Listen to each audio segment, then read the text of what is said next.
क्यों अपने शीर पे, क्यों अपने शीर लेत बुराई। શા માટે દુનિયા અભ્યાસ લઈને તું જીવે છે? અહીંયા બેસીને સાંભળતો, ઘેરે બેસીને સાંભળતો બધાને કહું છું, એવું દિવ્ય મખમલ જેવું જીવન જીવજો. કેવું? મખમલ, પૂરું માખણ જેવું કોમળ જીવન જીવજો, બરડ નહીં.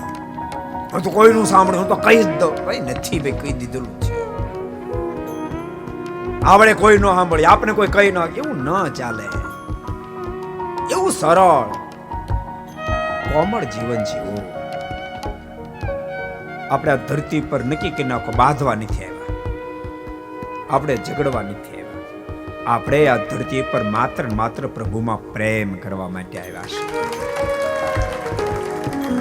અનેક યોનીમાં ઝઘડ્યા છીએ, પાડા ખૂટિયાના અવતાર આવે શું કર્યું છે? બાદ બાદ જ કર્યું છે. તારે મનુષ્ય શરીર તો પ્રભુમાં પ્રેમ કરવા માટે ઠાકોરજી કૃપા કરીને આપ્યું છે, બાંધવા માટે નહીં.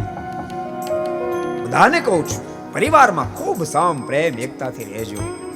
પછી બાપ દીકરો હોવ તોય ભલે, પતિ પત્ની હોવ, સાસુ હોવ, નણંદ ભોજાઈ હોવ, દેરાણ જેઠાણી હોવ, ખૂબ પ્રેમથી રહેજો, હળી મળીને રહેજો. શા માટે આ માણસનો દેહ મળ્યો? સ્વામી કે યપયશની સાથે જીવન જીવે. અહીં ક્યાં 500 રહેવાનું? રહેના હે દિન દોઈ. કાલ હવારે ઢીમ ઢળી જશે. ભગવાન સ્વામિનારાયણે અંત્યના 30મા વચનામૃતમાં એક અદ્ભુત વાત બતાવી. ભગવાન સ્વામિનારાયણ કે સતત વિચાર કરતા રહ્યો, આ ઘડીએના પળમાં મરી જવું છે, વિલંબ જણાતો નથી. આટલું કામ કર્યું છે ને આટલું કામ કરવાનું બાકી છે. આટલું કામ કર્યું છે, આટલું કરવાનું બાકી છે. એનો મતલબ એક બંગલો કરીને બીજો બાકી છે એમ નહીં. આટલો નિર્વાસ્તરિક બન્યો, આટલો પ્રભુમાં પ્રેમ કર્યો છે, હજુ આટલો પ્રભુમાં પ્રેમ કરવાનો બાકી છે.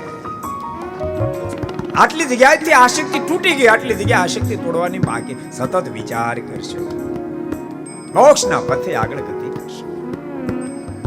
अगर ये वीडियो आपको पसंद आया हो तो लाइक करें और शेयर करना मत भूलिए.